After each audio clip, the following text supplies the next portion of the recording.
તો 7 તારીખે ચૈતરભાઈ વસાવા જેલની બહાર આવશે, શુક્રવારે ચૈતરભાઈ વસાવા જેલની બહાર આવશે. જી હા મિત્રો, કેમ કે ચૈતરભાઈ વસાવાને તો 5 તારીખે આવી હતી અને એમને જામીન પણ મંજૂર થયા છે અને ચૂંટણીની મંજૂરી થઈ હતી. જી હા મિત્રો, કોર્ટમાં નિર્ણય થયો છે, ચૈતરભાઈ વસાવાની તારીખ લંબાવવામાં આવી છે. જી હા મિત્રો, હાલ સોશિયલ મીડિયાની અંદર એ મોટા સમાચાર આવી રહ્યા હતા.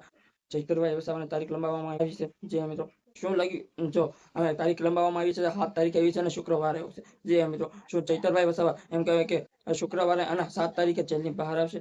જી હા મિત્રો, ચૈતરભાઈ વસાવા 7 તારીખે જેલની બહાર આવશે એવું કહેવામાં આવે છે. જી હા મિત્રો, શું ચૈતરભાઈ વસાવા જેલની બહાર આવશે? શું આદિવાસી સમાજના લોકો ઉલ્લાસથી સ્વાગત કરશે, ડીજે અને ઢોલ ને નગારા લઈને આવશે? જી હા મિત્રો, શું ચૈતરભાઈ વસાવા જેલની બહાર આવશે?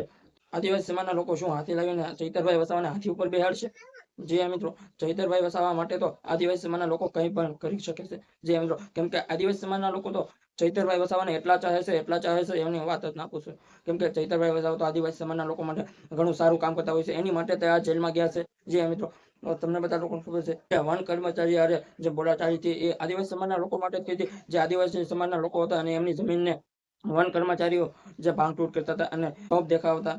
જી હા મિત્રો, એ બાદ ચૈતરભાઈ વસાવાને એ વાત ખબર પડે છે અને ચૈતરભાઈ વસાવા તેમના ઘરે બોલાવે છે અને લાઈનમાં રાખે છે અને એક રિવોલ્વર લઈને હવામાં ફાયરિંગ પણ કરે છે અને મારે પણ છે. જી હા મિત્રો, એ બાદ સૌથી ગુના મોટા લાગ્યા તો ચૈતરભાઈ વસાવાને અને ચૈતરભાઈ વસાવાના પત્નીને શંકુતલાબેનને. બે ઉપર વધારે ગુના હતા, બે ઉપર વધારે કલમો હતી. જી હા મિત્રો, અત્યારે રહ્યા છે ચૈતરભાઈ વસાવા અને બે ખેડૂત ભાઈઓ. જી હા મિત્રો, અને શું લાગી રહ્યું છે એમ કહેવાય કે શુક્રવારે અને 7 તારીખે ચૈતરભાઈ વસાવા આવી રહ્યા છે જેલની બહાર. શું લાગી રહ્યું છે કમેન્ટમાં જણાવો અને અમારી ચેનલમાં નવો હોય તો લાઈક અને સબસ્ક્રાઈબ અને શેર જરૂર કરી દેજો. જય હિન્દ, જય ભારત.